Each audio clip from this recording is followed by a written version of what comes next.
After 8 years in prison, a man decided to visit his deceased girlfriend's grave, but as he leaned over the headstone, he turned pale at what he saw. Before the story begins, comment below which city you're watching this video from. Don't forget to subscribe to the channel and leave a like. Enjoy the story, everyone. The morning air felt different. 5 years of breathing recycled prison air had made Anthony Reed forget what real freedom smelled like. He stood at the gates of Oregon State Penitentiary, a duffel bag containing his meager possessions slung over his shoulder. The world had moved on without him, and now at 32 he was starting over. "Got any plans?" asked the guard who had escorted him to the gate. Anthony nodded slightly. "Just one." The bus ride to Portland was quiet. Anthony stared out the window as the landscape transformed from Salem's outskirts to Portland's familiar skyline. His mind raced with thoughts of Layla Parker, her laugh, her voice, the way she'd tuck her dark hair behind her ear when she was nervous. The memories were still fresh despite being 5 years old. They were all he had to hold on to during those endless nights in his cell. The cemetery on the city's west side was peaceful that afternoon. Anthony had stopped at a flower shop for a bouquet of white lilies, Layla's favorite. The irony wasn't lost on him. His first act as a free man was to visit the person whose death had put him behind bars in the first place. Finding her grave took longer than expected. The cemetery was vast with winding paths and hundreds of headstones. When he finally found it, tucked under a maple tree, he froze. Layla Marie Parker, beloved daughter, January 15, 1991, October 3, 2019. Anthony blinked, trying to process what he was seeing. Something was wrong. The accident had happened on September 24, 2019. He remembered the date with painful clarity. It had been etched into his mind during the trial, repeated by the prosecutor, the judge, and every news outlet. But according to the headstone, Layla had died over a week later. He placed the lilies on the grave and ran his fingers over the engraved date. Had his memory failed him? Was it possible that she had survived the initial crash only to pass away later? No one had told him. No one had allowed him to attend her funeral. Robert Parker, Layla's father, had made sure of that. "Something doesn't seem right to you, does it?" a voice came from behind him. Anthony turned to find an elderly man in the cemetery's maintenance uniform, leaning on a rake. "I'm just visiting," Anthony said cautiously. "I know who you are," the man replied. "You're Anthony Reed, the man they sent away for the accident." There was no judgment in his voice, just a statement of fact. "I've been the caretaker here for 30 years. I know every plot, every name." Anthony stood up slowly. "Then you knew when she was buried?" The caretaker gave him a strange look. "That's just it. I don't remember a Layla Parker being buried here." A chill ran down Anthony's spine. "But her grave is right here. The headstone, yes, only appeared about 4 years ago, but there's no record in my files of a burial for Layla Parker. No funeral service that I can recall either." Anthony felt like the ground beneath him was shifting. "That's impossible. I was convicted of vehicular manslaughter. They said she died in the accident." The caretaker shrugged. "I can only tell you what I know. And what I know is that in 30 years of working here, I keep meticulous records, and there's no Layla Parker in them." Anthony stared back at the headstone, his mind racing. If Layla wasn't buried here, what did that mean? Could she possibly be? He couldn't allow himself to hope. That kind of hope could destroy what little sanity he had left. But the discrepancy in the dates couldn't be ignored. Something wasn't adding up. "Is there someone else I could talk to? Someone who might have records of her funeral?" "You could try the main office. They keep digital records now." The caretaker pointed to a small building near the cemetery entrance. "But if you want my advice, be careful about the questions you ask, especially if they involve the Parkers." Anthony thanked the man and walked toward the office, his heart pounding. He knew all too well the influence the Parker family had in Portland. Robert Parker, Layla's father, owned half the real estate in downtown Portland and had connections with every important figure in the city.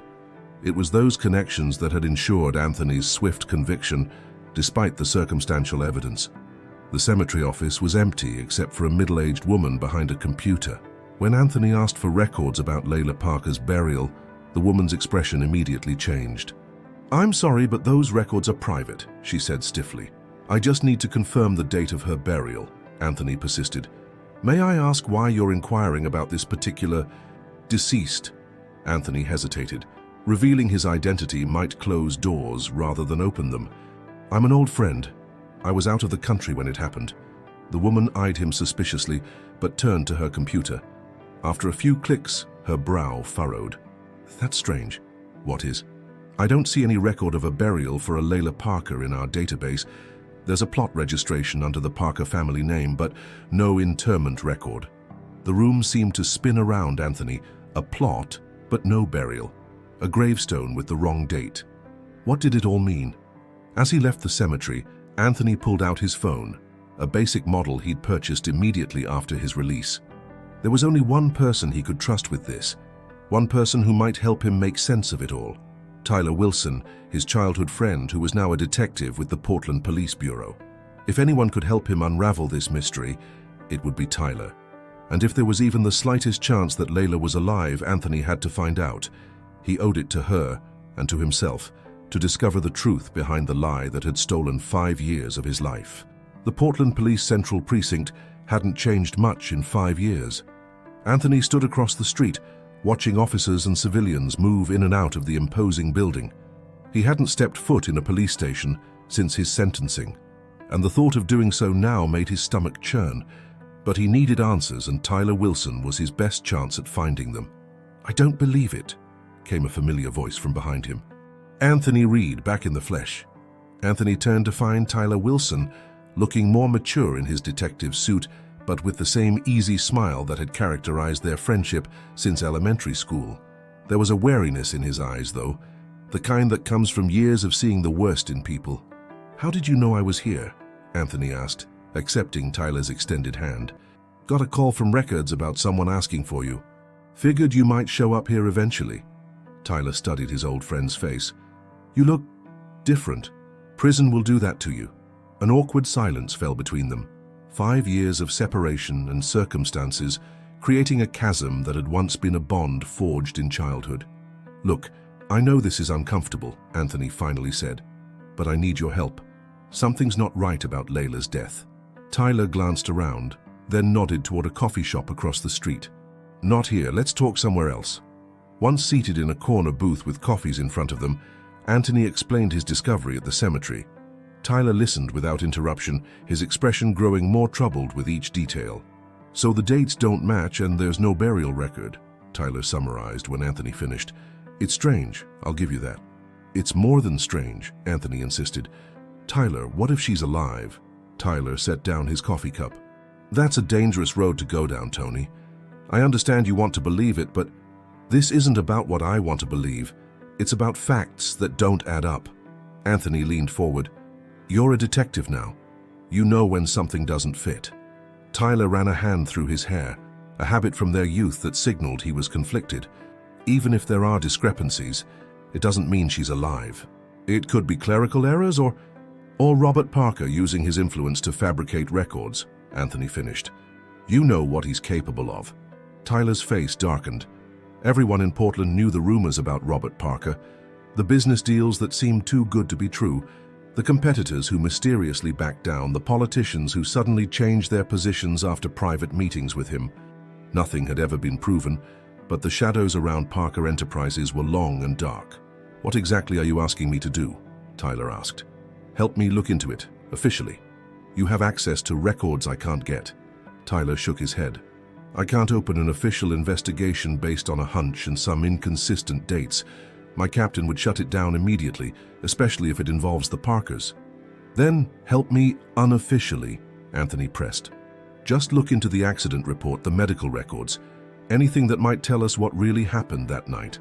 Tyler stared at his coffee, weighing professional responsibilities against a lifetime of friendship.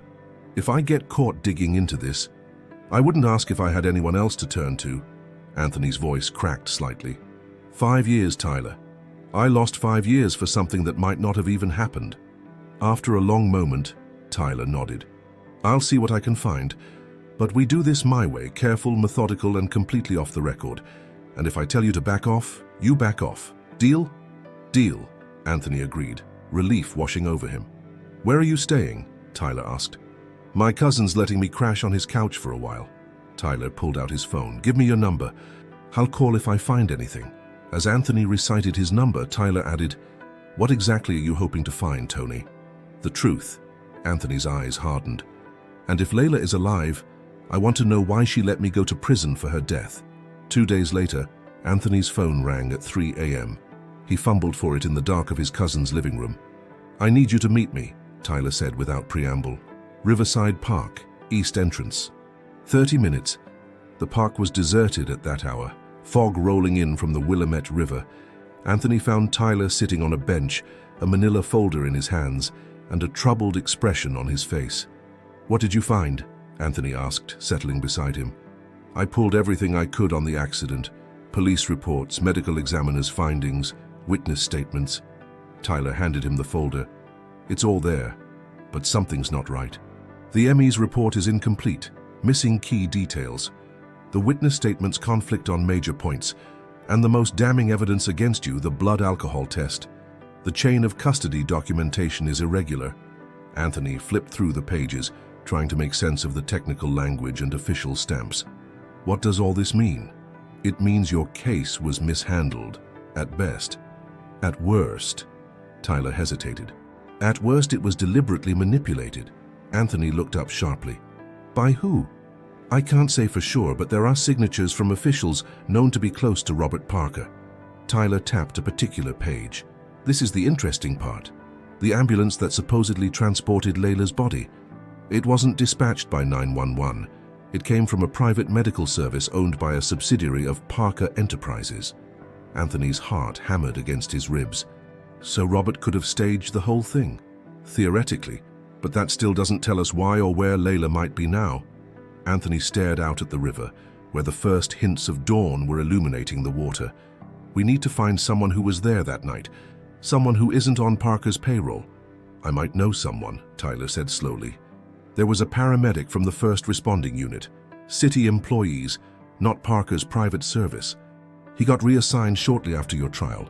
I remember because it seemed sudden. Can you find him? Tyler nodded. Give me a couple of days. As they parted ways, Tyler grabbed Anthony's arm. Be careful, Tony. If what we suspect is true, you're poking at a very powerful man, and Robert Parker didn't get where he is by being forgiving. Anthony nodded, but his mind was already racing ahead. After 5 years of darkness, a tiny flame of hope had been lit. Layla might be out there somewhere living another life, and he was going to find her no matter what it took. Finding the paramedic proved more difficult than expected. After a week of searching, Tyler discovered that Jason Morales had left Portland entirely, relocating to a small town in Washington state. The trip took Anthony 3 hours by bus, his mind churning with questions the entire journey. The address Tyler had provided led to a modest house with a well-kept garden. A man in his mid-30s was pruning rose bushes when Anthony approached the fence. Jason Morales, Anthony called out. The man straightened, wariness immediately crossing his features. Who's asking? My name is Anthony Reed. He watched for recognition in the man's eyes and saw it flash immediately. You shouldn't be here. Jason glanced nervously at the neighboring houses. How did you find me? I need to talk to you about the night of September 24th, 2019. The accident involving Layla Parker. Jason's pruning shears clattered to the ground. I have nothing to say about that night. Please, Anthony implored. I served 5 years for vehicular manslaughter, but I'm finding evidence that Layla Parker might not have died that night. Jason's face paled. After a moment of internal struggle, he motioned Anthony toward the back of the house. Not out front. Come around back. The small patio was shielded from neighbors' views by a tall fence. Jason paced nervously as Anthony took a seat at the wrought iron table. I shouldn't talk about this. I signed non-disclosure agreements. With who? The city or Parker Enterprises? Jason's surprised look confirmed Anthony's suspicion. How did you... Because things aren't adding up and Robert Parker seems to be at the center of it all. Jason sat down heavily. I was first on the scene that night. It was a bad accident. Your car wrapped around that tree, airbags deployed. You were unconscious, bleeding from a head wound. And Layla, Anthony pressed. That's just it. Jason leaned forward. She was injured but conscious when I got to her. Concussion, probably a broken rib, but stable. I was preparing her for transport when a private ambulance arrived, one I didn't recognize. Men in paramedic uniforms took over, said they were specialists sent directly by her family. And you let them? They had proper credentials. Jason's voice rose defensively. And one of them mentioned Mr. Parker by name. Everyone in emergency services knows not to get on his bad side. Anthony absorbed this information, his suspicions crystallizing into certainty. So Layla was alive when she left the scene. Very much alive. Confused, in pain, but alive. Jason rubbed his face. 2 days later, I was called into my supervisor's office. He said there had been complaints about my work that night, though he wouldn't specify what. I was given 2 options: accept a transfer to a rural station in Washington, or face an investigation that would likely cost me my license. They silenced you, Anthony muttered, along with a very generous relocation bonus from an anonymous donor. Jason's laugh was bitter. I had a pregnant wife and a mortgage. What choice did I have? Did you hear anything about Layla after that night? Jason shook his head. Only what was in the news, that she had died from her injuries. I always thought it was strange. Her injuries didn't seem life-threatening to me, but I figured there must have been internal bleeding or complications I missed. And you never questioned it? Would you? After seeing what happened to me just for being there? Jason stood abruptly. Look, I've told you what I know. Now you need to go. I have a family to protect. Anthony understood. He thanked Jason and left, his mind racing with this new information. Layla had been alive when she left the accident scene, taken by people working for her father. But where had they taken her, and why fake her death? Back in Portland, Anthony met Tyler at a diner on the outskirts of town. The detective listened intently as Anthony recounted his conversation with Jason. So we have confirmation she was alive leaving the scene, Tyler summarized. But that still doesn't tell us where she is now or if she's still alive. She's alive, Anthony said with certainty. Robert went to too much trouble to fake her death. The question is why? Tyler tapped his fingers on the table, thinking.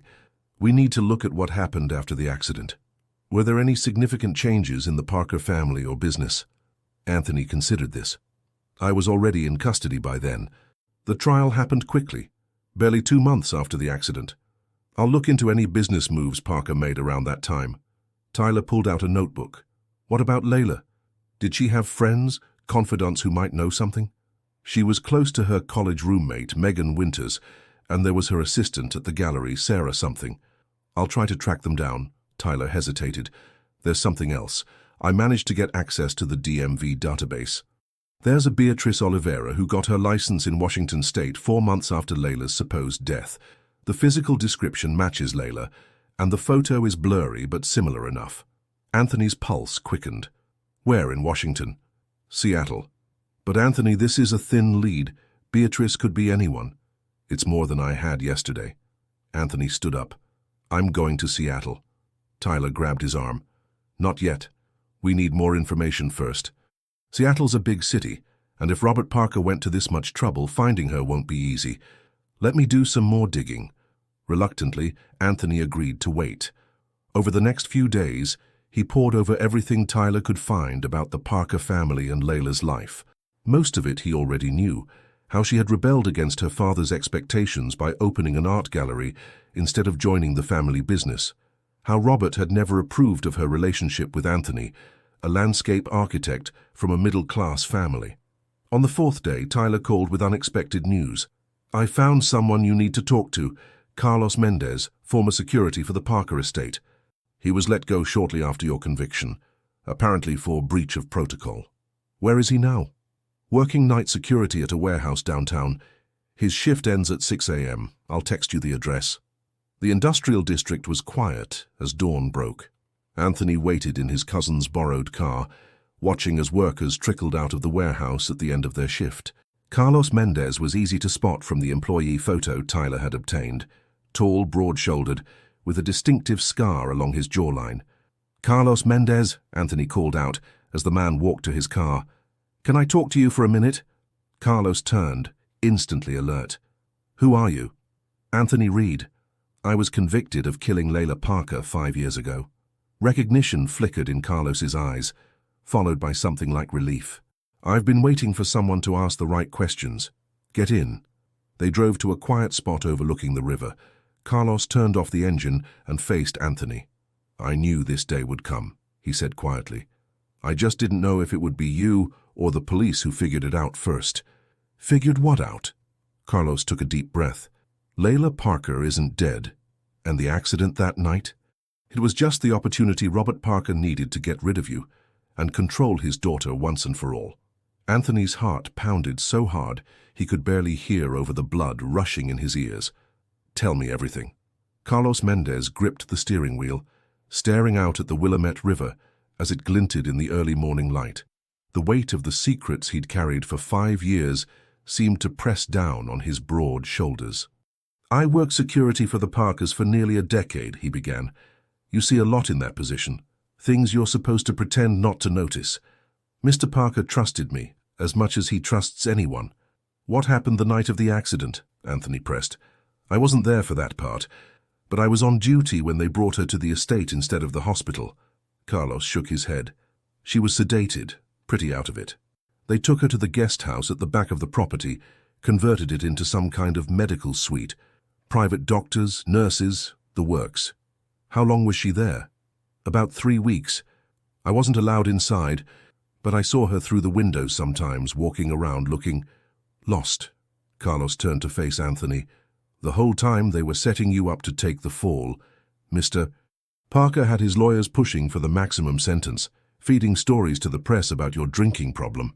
"I didn't have a drinking problem," Anthony said through gritted teeth. "Didn't matter. They had blood work showing you were over the limit. Where that blood came from?" Carlos shrugged. "Who knows, but it wasn't yours, at least not from that night." The pieces were falling into place, painting a picture more disturbing than Anthony had imagined. "What happened to Layla after those 3 weeks?" "That's when things got strange. One night around 2 a.m. I saw Mr. Parker escorting a woman to a car. Her face was covered, but it was Layla's build. They drove off, and she never came back to the main house. A few days later, there was a memo about her funeral arrangements. Private ceremony, family only." "And you never questioned it?" Carlos's jaw tightened. "I did, and that's why I got fired. I made the mistake of asking Mrs. Parker where her daughter was really buried. She looked like she'd seen a ghost, started crying. Mr. Parker was there before I knew it, escorting me off the property with a severance check and a warning to keep my mouth shut." "Did you ever see Layla again?" Carlos hesitated. "Once. About a year after I was fired, I was visiting my sister in Seattle. I saw a woman coming out of an art gallery on Pike Street. Same walk, same way of tucking her hair behind her ear. But her hair was different, shorter, lighter. She was with a man, tall, business type, and—" Carlos paused. "And what?" Anthony felt his heart racing. "She had a kid with her, a little boy, maybe 2 years old. She called him Ethan." Carlos watched Anthony's reaction carefully. "I only got a glimpse, but something in my gut told me it was her." Anthony felt the world tilt beneath him. A child. If Layla had been pregnant at the time of the accident, that would explain so much. Why Robert Parker had gone to such extraordinary lengths, why he'd orchestrated such an elaborate scheme. "Do you remember the name of the gallery?" Anthony asked, his voice barely above a whisper. "Emerald City Fine Arts on Pike Street.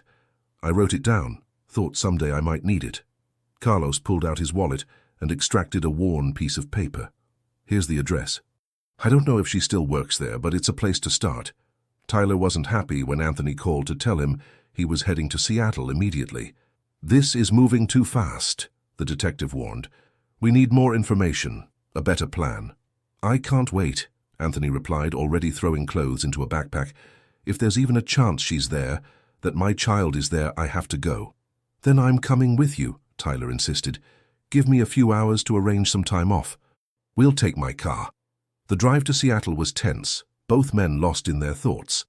Tyler had brought a file containing everything he'd been able to gather on Beatrice Oliveira, driver's license, property records for a modest house in the Queen Anne neighborhood, and a business registration for Emerald City Fine Arts, listing her as co-owner. "It's her gallery," Anthony said, scanning the documents. Art was always her passion, what she studied in college. Robert wanted her to join the family business, but she refused. "The co-owner is listed as Vincent Mercer," Tyler noted. "Any idea who that might be?" Anthony shook his head. "Never heard of him." They reached Seattle by late afternoon and checked into a modest hotel near downtown. The plan was simple.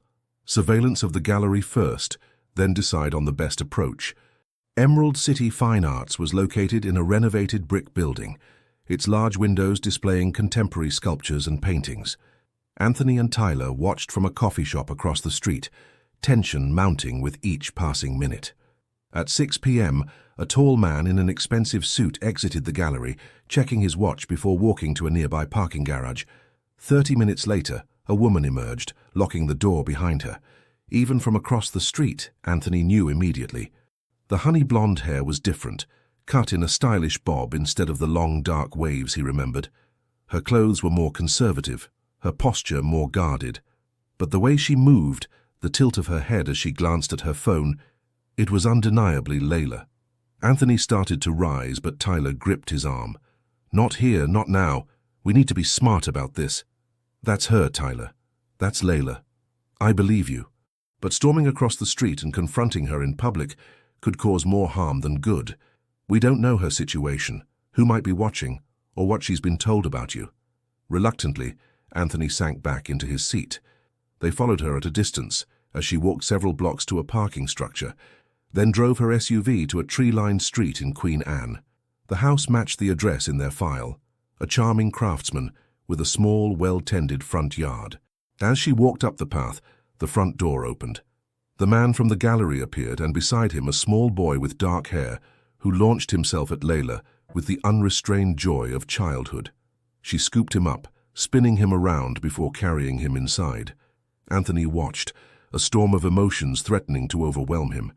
That child, the boy Carlos had mentioned, could he be Anthony's son?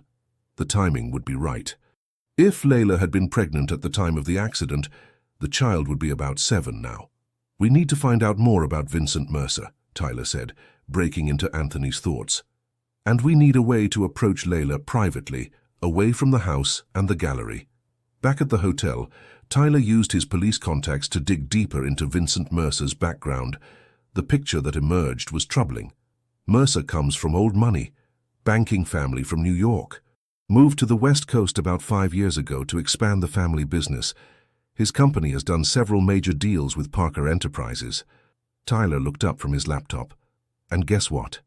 He was briefly engaged to Layla Parker during her college years, before she met you. Robert tried to push them together, Anthony recalled.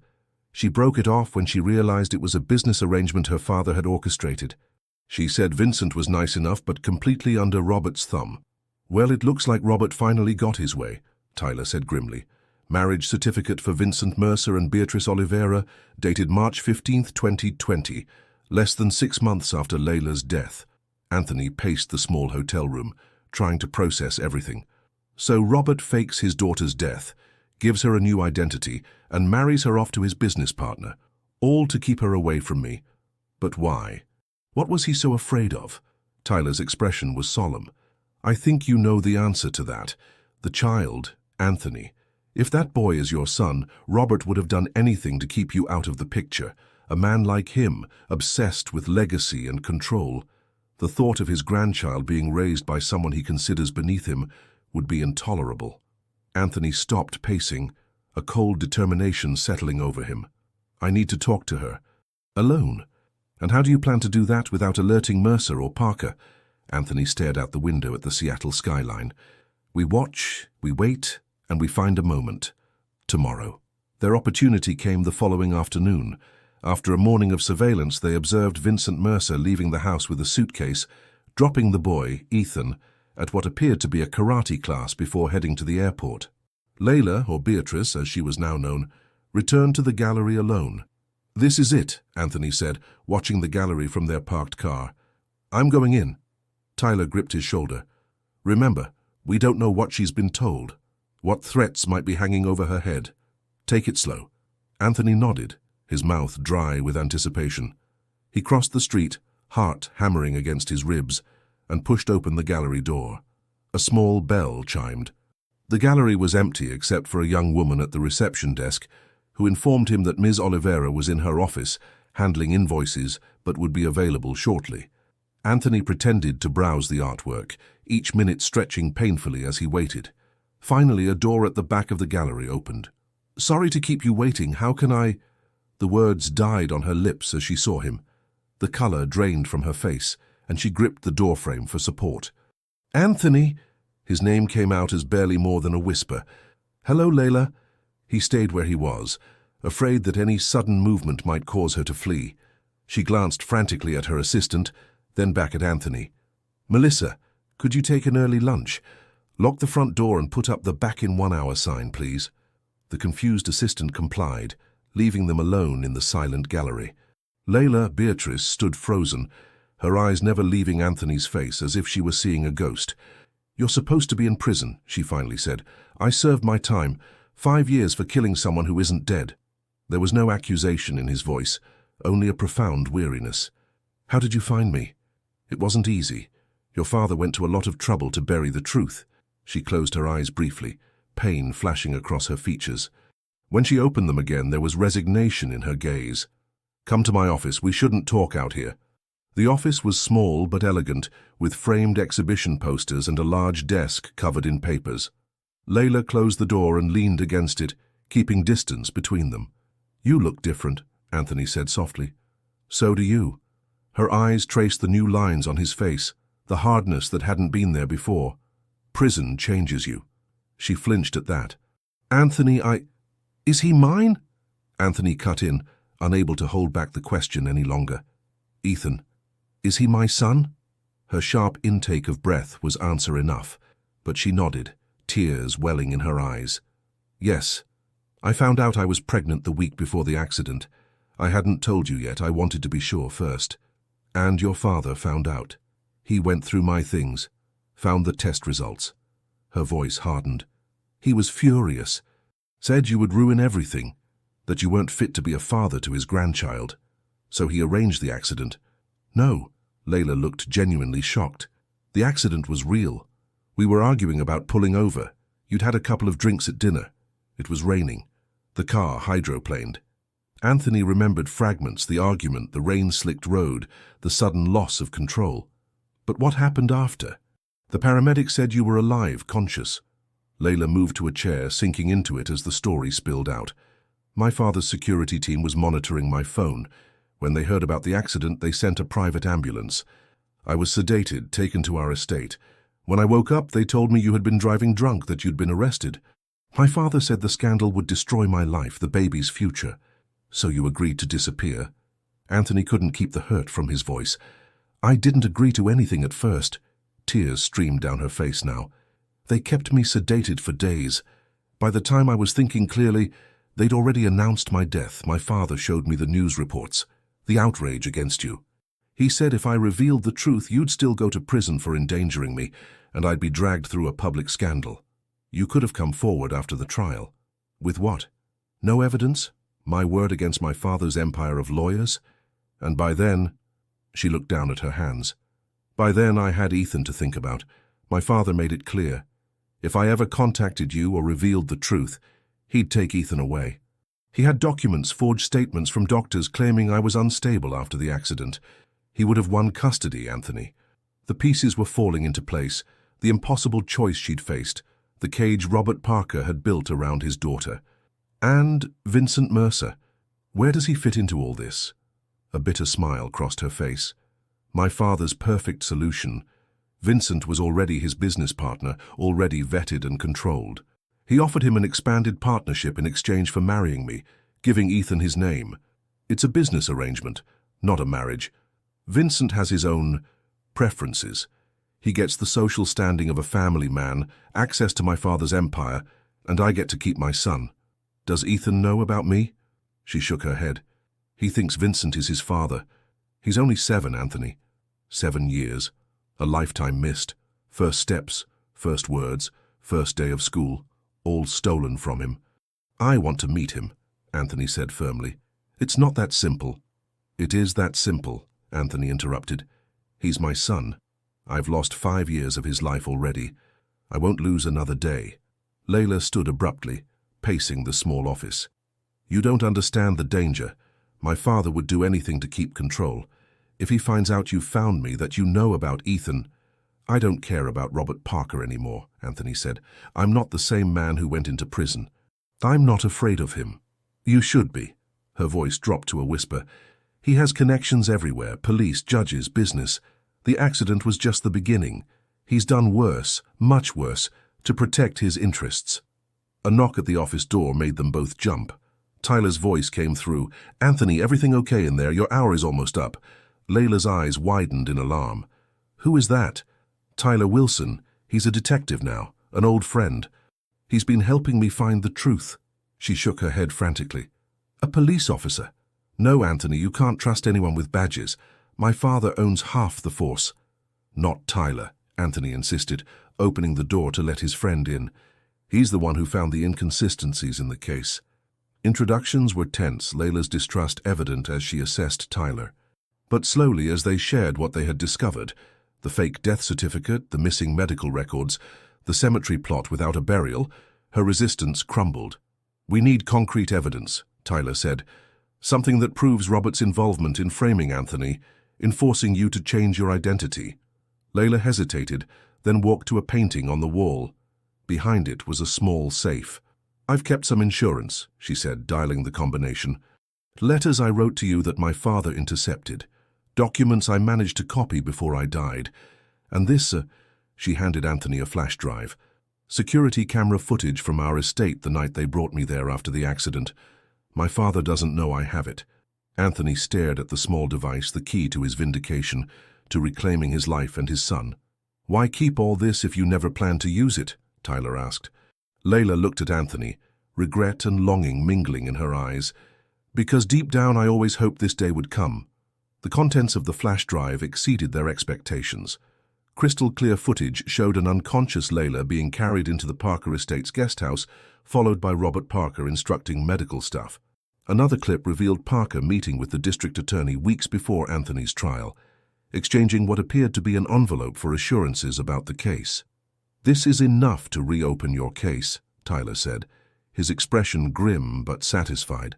"Probably enough to bring charges against Robert Parker for obstruction of justice, falsifying evidence, maybe even kidnapping." They were gathered in Tyler's hotel room, Layla nervously checking her phone every few minutes to ensure Vincent hadn't returned unexpectedly from his business trip. "What happens now?" she asked. "If this goes public, my father will know I betrayed him. He'll come after me, after Ethan." "We need to move carefully," Tyler agreed. "I have contacts in the FBI who handle corruption cases.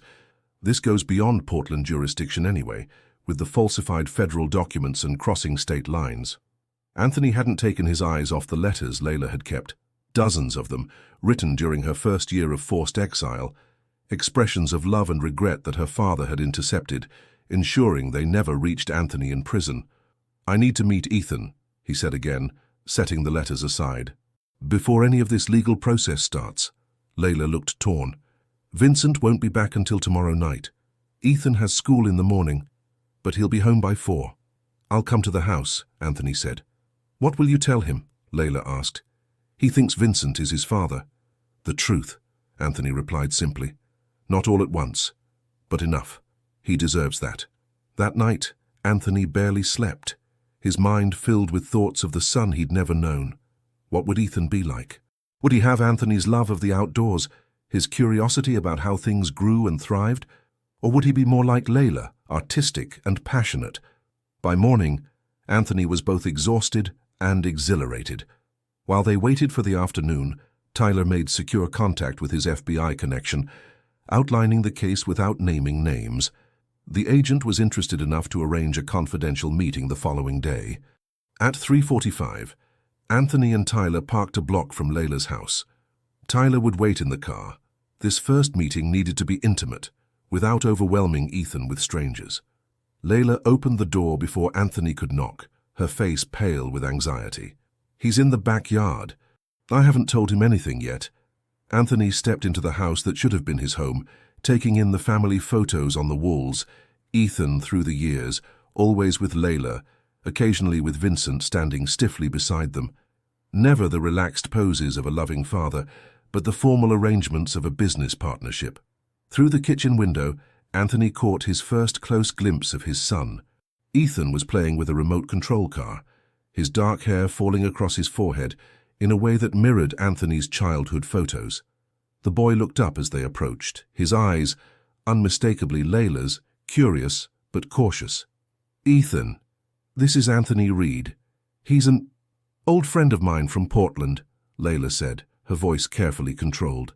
Hi, the boy said, immediately assessing Anthony with an intelligence that made his chest ache with pride. Hi, Ethan. That's a cool car you've got there. It's a 1965 Mustang custom modified, Ethan replied, warming slightly at Anthony's interest. I want to design cars when I grow up, or maybe buildings. I design landscapes, how buildings fit into nature, Anthony said, crouching to the boy's level. Ethan's eyes widened. Really? Can you show me how? The next hour passed in a blur as Anthony helped Ethan sketch garden designs for his model cars. The boy was bright, creative, asking insightful questions that revealed his quick mind. Occasionally, Anthony would catch Layla watching them, tears glistening in her eyes. Eventually, Ethan ran inside for snacks, leaving the adults alone in the garden. He's amazing, Anthony said, his voice thick with emotion. He's so much like you, Layla whispered. His curiosity, the way he sees how things connect. My father hates it, says he should be learning business, not wasting time with creative pursuits. Anthony's jaw tightened. Robert still tries to control him? He visits monthly, brings educational gifts. I limit his influence as much as I can, but he's still Ethan's grandfather. Before Anthony could respond, his phone buzzed with a text from Tyler. Parker's car just pulled up. Get out now. Anthony showed Layla the message, panic flashing across her face. He never comes without calling first. Someone must have tipped him off. I'll go out the back gate, Anthony said, already moving. Call Tyler if you need help. We'll proceed with the FBI meeting tomorrow. As Anthony slipped through the back gate, he heard the front door open, followed by Robert Parker's commanding voice asking for his daughter. Anger coursed through him at the thought of leaving Layla to face her father alone, but confronting Robert now would only make things worse. He made it to Tyler's car, just as Ethan's excited voice carried from the house. Grandpa, look what Anthony helped me draw. The FBI meeting was set for noon the next day at a federal building in downtown Seattle. Anthony and Tyler arrived early, the flash drive, and Layla's documents secured in an evidence envelope. They were shown to a conference room where two agents were waiting, a senior agent named Rivera and his partner Chen. Agent Rivera had just begun reviewing the material when the conference room door burst open. Anthony turned to find Layla standing there, Ethan clutching her hand, both looking terrified. He knows, she gasped. My father knows everything. He came to the house this morning with his security team. Said he was taking Ethan to Portland for his own protection. I grabbed Ethan and ran. Agent Chen immediately moved to the door, speaking into her radio about securing the building. Rivera pulled out his phone. I'll get a protection order processed immediately. It's too late for that, came a cold voice from the doorway. Robert Parker stood there, immaculately dressed as always, two men in suits flanking him. His gaze moved dismissively over the agents before settling on Anthony with naked hatred. This ends now, Parker said. Beatrice, take Ethan and come with me. This charade has gone far enough. FBI, Rivera said, displaying his badge. Mr. Parker, you're interfering with a federal investigation. Parker barely glanced at him. I'm retrieving my daughter and grandson from a man who should still be in prison. Whatever he's told you is a fabrication. The evidence says otherwise, Tyler cut in, nodding toward the computer screen where the security footage was still playing. We have you on camera, manipulating evidence, interfering with witnesses. For the first time, uncertainty flickered across Parker's face as he saw himself on the screen. He recovered quickly. Edited footage, obviously. I have dozens of witnesses who will testify to my daughter's death and burial. Except there was no burial, Anthony said, stepping forward. No body, no death, just a man so obsessed with control that he'd send an innocent man to prison and force his daughter to live a lie. Ethan looked between the adults, confusion and fear on his face. Mom, what's happening? Why is Grandpa so angry? The room fell silent.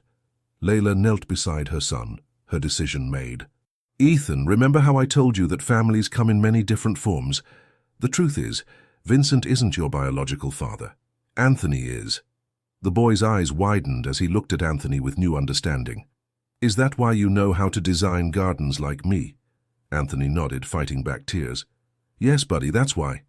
Enough, Parker roared. You have no right to confuse the boy with these lies. Vincent Mercer is his legal father. Actually, Agent Rivera interjected, looking up from his phone, we've just received confirmation that the marriage certificate between Vincent Mercer and Beatrice Oliveira is fraudulent. The witness signatures were forged, and the officiating judge doesn't exist. Parker's face contorted with rage. This is absurd. I'm calling my attorney. I think that's wise, Rivera said coolly. Because right now you're facing charges of obstruction of justice, tampering with evidence, false imprisonment, identity fraud, and that's just the beginning. As if on cue, more FBI agents entered the room. Rivera nodded toward Parker. Robert Parker, you're under arrest. You have the right to remain silent. The following weeks passed in a whirlwind of legal proceedings. Robert Parker's empire began to crumble as investigations uncovered decades of corruption and manipulation. Vincent Mercer turned state's evidence, revealing that his marriage to Layla had been orchestrated entirely by Parker, complete with threats to Mercer's own family if he didn't comply. Anthony's conviction was vacated, his record expunged. The judge issued a formal apology for the miscarriage of justice, though no apology could restore the 5 years taken from him. Through it all, Anthony, Layla, and Ethan began the delicate process of becoming a family. Ethan, with the resilience of childhood, adapted quickly to the truth, finding in Anthony the attentive father figure Vincent had never been.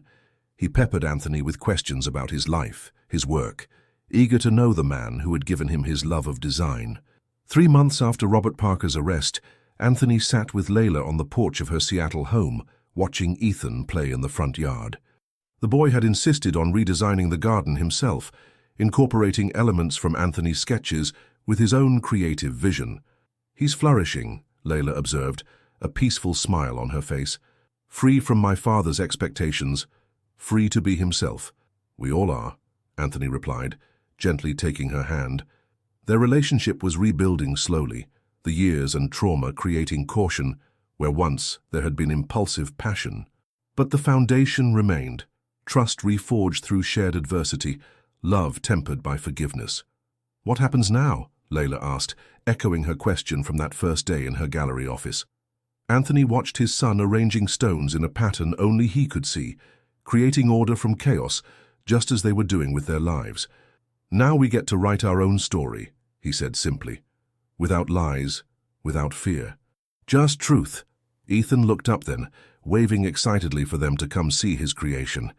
Anthony and Layla rose together, stepping forward into the future they'd been denied for too long, a future finally theirs to shape, one truth at a time. Thank you so much for following Anthony and Layla's journey to truth and redemption. If you enjoyed this emotional roller coaster, please don't forget to subscribe to our channel and leave a like on this video. It really helps us continue creating these compelling stories. Every day, we bring you new tales of love, loss, and triumph, so feel free to explore our channel for more stories that might touch your heart. We'd love to hear your thoughts in the comments. What moment in Anthony and Layla's story resonated with you the most? Did you suspect the truth before it was revealed? Share your reactions below and join us tomorrow for another unforgettable journey.